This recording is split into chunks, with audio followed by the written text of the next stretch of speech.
নমস্কাৰ বন্ধু বান্ধৱীসকল, মই লবক কাকতি মোৰ ভিডিঅ'ৰ মাজত আপোনাক আন্তৰিক স্বাগতম জনাইছোঁ। আৰু আজি মই আহিছোঁ মোৰ বন্ধু প্ৰবীণ ৰাভাৰ ঘৰলৈ। আহকচোন ভিতৰত সোমাই যাওঁ। আচলতে প্ৰবীণ ৰাভাই আগতে কলাইগাঁৱত ৰুম এটা লৈ নিজৰ কাম কৰিছিল। এতিয়া বৰ্তমান ঘৰৰ সন্মুখতে ৰুম এটা বনাই লৈ ইয়াতে নিজৰ কাম কাজত ব্যস্ত থাকে। পোনপ্ৰথমে মই পৰিৱেশটো দেখুৱাই লৈছোঁ।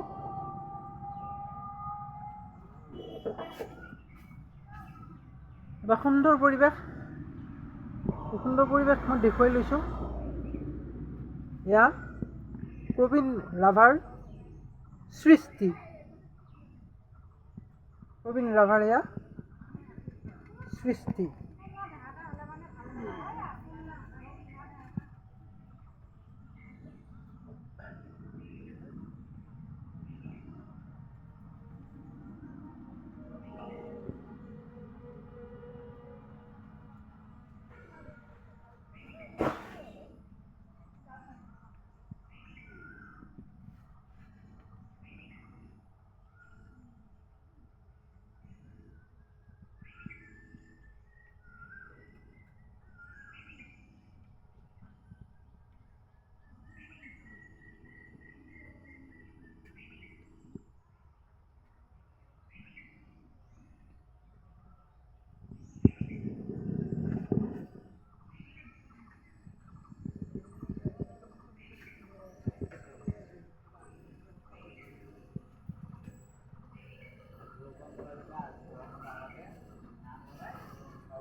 ইয়াত প্ৰবীণ ৰাভাই নিজ হাতেৰে বনাইছে আৰু এনেদৰে ৰাখিছে। প্ৰবীণ ৰাভাই ভিডিঅ' বনাই এয়া ষ্টেণ্ড। মই এতিয়া প্ৰবীণ ৰাভাৰ ওচৰলৈ যাম। এয়া প্ৰবীণ ৰাভাৰ সৃষ্টি।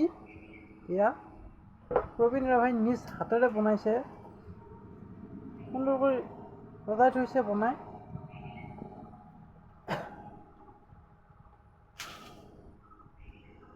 আৰু বৰ্তমান প্ৰবীণ ৰাভা ব্যস্ত আছে। মোৰ বন্ধু প্ৰবীণ ৰাভা। হাই বন্ধুসকল, নমস্কাৰ। তোমাক মোৰ ভিডিঅ'ৰ মাজলৈ স্বাগতম জনাইছোঁ। তুমি ব্যস্ত আছা, কিহত ব্যস্ত আছা বৰ্তমান? কিবা এটা বনাই থকা দেখা গৈছে। মই বৰ্তমান এটা মূৰ্তি বনাই আছোঁ, মানে এইটো টেক্সাৰ হয়। বৰ্তমান মানে ইয়াৰ হেৰিটো বনাই লৈছে, কয়লাৰে বনাই লৈছোঁ। এইটো চিমেণ্টৰ হ'ব, মানে চিমেণ্টৰ মূৰ্তি হ'ব, মানে হেৰি শীতলা মাৰ মূৰ্তি এটা হ'ব। মানে এইটো হৈছে এই শীতলা মাৰ ধৰক গাধ এটাৰ পিঠিত উঠি থাকে। সেইটো গাধটো প্ৰথমতে বনাই ল'লোঁ মই, অলপ কয়ল আৰু নেট দিলোঁ ওপৰত। ঠিক তেনেকুৱা এতিয়া শীতলা মাৰ মূৰ্তিটোৰ কাৰণে লাগি আছোঁ বৰ্তমান। ইয়াতে কয়ল, ৰড আৰু ওপৰত নেট দিয়া আছে। তাৰপিছত এইখিনি হোৱাৰ পিছত ইয়াৰ ওপৰত আকৌ চিমেণ্ট বালিৰে এতিয়া লেপ দিয়া হ'ব ওপৰত, আৰু ভিতৰতো সোমোৱা হ'ব। এনেকৈ চিমেণ্ট কাষ্টিঙৰ হয় এইটো, মানে চিমেণ্টেৰে বনাম আৰু এইটো মানে চিমেণ্টেৰে। কিমান দিন সময় লাগিব এইটো বনাওঁতে?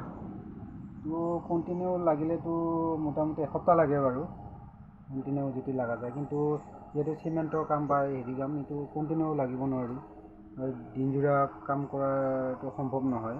মানে গেপ লৈ লৈ কাম কৰিব লাগে এইবিলাক। এইটো কাম গেপ লৈ লৈ কৰিব লাগে। সেইটো কাৰণে মানে মিনিমাম 15 দিনৰ এটা লাগে আৰু মানে এইটো সম্পূৰ্ণ হেৰি হওঁতে বনাই মেলি আকৌ শুকাব লাগে। শুকাওঁতে তাৰপিছত আকৌ পানী খুৱাব লাগে, বস্তুটো টাইট হ'ব লাগে। তো চিমেণ্টৰ যিহেতু সেনেকৈ মানে 15-20 দিন সময় লাগে আৰু মানে এটা কাম কৰিলে। এতিয়া প্ৰবীণ ৰাভা আচলতে আমি স্কুলত একেলগে পঢ়িছিলোঁ, আৰু একেলগে স্কুলত পঢ়ি থকাৰ দিনৰ পৰাই প্ৰবীণ ৰাভাই সুন্দৰকৈ ছবি আঁকিছিল আৰু আমাক দেখুৱাইছিল স্কুলত আৰু পিছত প্ৰবীণ ৰাভাই আমাৰ ভাঙা বৰুৱা প্ৰাথমিক বিদ্যালয়ত এখন আৰ্ট স্কুল আছিল আৰু হিৰণ্য কাশ্যপ ছাৰে তাত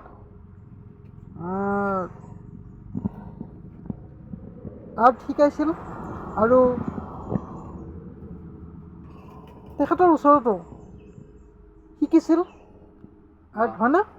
আমি একেলগে শিকিছিলোঁ। তেখেতে আছিল গুৰু মোৰ হিৰণ্য কাশ্যপ ছাৰ, কদমতলীত ঘৰ, কদমতলাত কদমতলাত ঘৰ, তেখেতে শিকাইছিলে।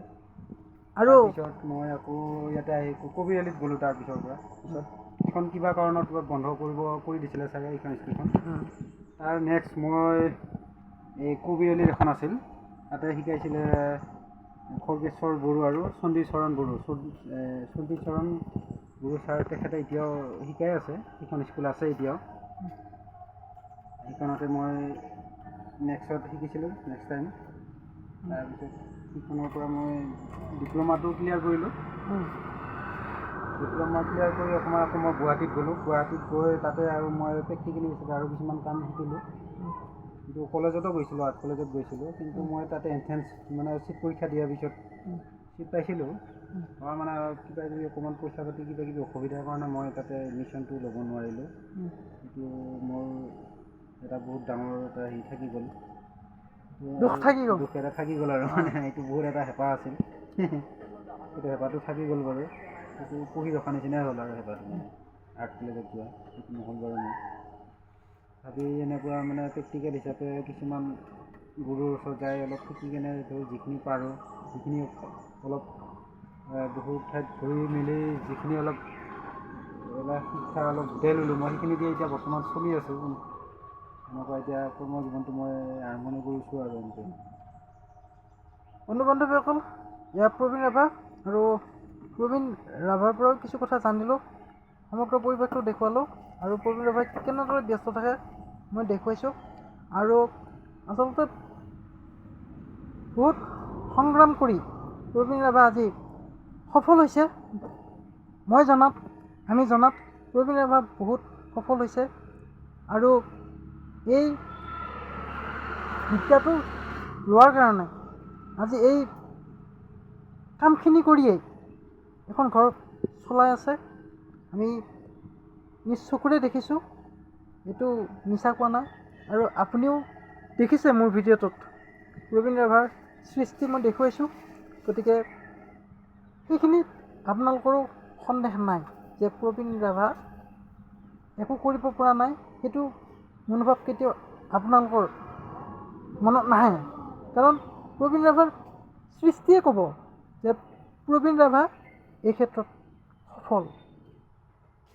গতিকে প্ৰবীণ ৰাভা আৰু আগুৱাই যাওক, মই ভগৱানৰ ওচৰত প্ৰাৰ্থনা জনাইছোঁ আৰু আগুৱাই যাওক। গতিকে আজি প্ৰবীণ ৰাভাৰ ওচৰত আহি মোৰ ভাল লাগিল আৰু বহুদিনৰ পৰাই প্ৰবীণ ৰাভাৰ ঘৰত, প্ৰবীণ ৰাভাৰ কৰ্মস্থলীত ভিডিঅ' বনোৱাৰ হেঁপাহ আছিল আৰু অলপ দীঘলীয়া সময়লৈ আজি ভিডিঅ'টো বনালোঁ। প্ৰবীণ ৰাভাৰ লগত মই ভিডিঅ'টো বনোৱাৰ আগতে বহুতখিনিয়ে কথা পাতিলোঁ আৰু প্ৰবীণ ৰাভাই নিজে আৰ্ট এতিয়াও শিকাই আছে এতিয়াও শিকাই আছে। যিখিনি মই শিকিলোঁ সেইখিনি অকণমান মই সৰু চামৰবিলাকক তাৰমানে শিকাই আছে ছাত্ৰ ছাত্ৰীবিলাকক অকণমান দিবৰ কাৰণে চেষ্টা চলাই আছোঁ, দি আছোঁ বৰ্তমান। যিখিনি মই শিকিছিলোঁ আৰু মানে পৰাখিনি অলপ বৰ্তমান শিকাই আছোঁ আৰু এয়া প্ৰবীণ ৰাভা বহুতখিনি সময় দিলে আৰু ধন্যবাদ জনাইছোঁ প্ৰবীণ ৰাভা তুমি সময় দিয়াৰ কাৰণে। আৰু ভিডিঅ'টো মই সামৰিব লাগিব। গতিকে পৰৱৰ্তী পৰ্যায়ত মই আকৌ আহিম, তোমাৰ সৈতে কথা পাতিম, ভিডিঅ' বনাম। তোমাকো মই এই চেনেলটোৰ ইউটিউবৰ মানে এই চেনেলটোৰ জৰিয়তে তোমাকো ধন্যবাদ দিলোঁ। তুমি যে ইমান মূল্যৱান সময় পেলাই থৈ হ'লেও মোৰ ইয়াতে আহি মোক মোৰ লগত কথা পাতিলে, তাৰ কাৰণে তোমাক মই অশেষ ধন্যবাদ দিলোঁ। ধন্যবাদ। বন্ধু বান্ধৱীসকল, ভিডিঅ'টো আপোনালোকে শেষলৈকে চাই থকাৰ কাৰণে মই ধন্যবাদ জনাইছোঁ। আৰু বৰ্তমান আপোনালোকক গোটেইখিনি দেখুৱালোঁ, প্ৰবীণ ৰাভাৰ সৈতে কি কথা পাতিলোঁ আৰু প্ৰবীণ ৰাভাৰ কৰ্মস্থলী পৰিৱেশ দেখুৱালোঁ। আৰু ভিডিঅ'টো চাই থকাৰ কাৰণে ধন্যবাদ জনাই এই ভিডিঅ'টোৰ পৰা মই লৱ কাকতিয়ে বিদায় লৈছোঁ। নমস্কাৰ।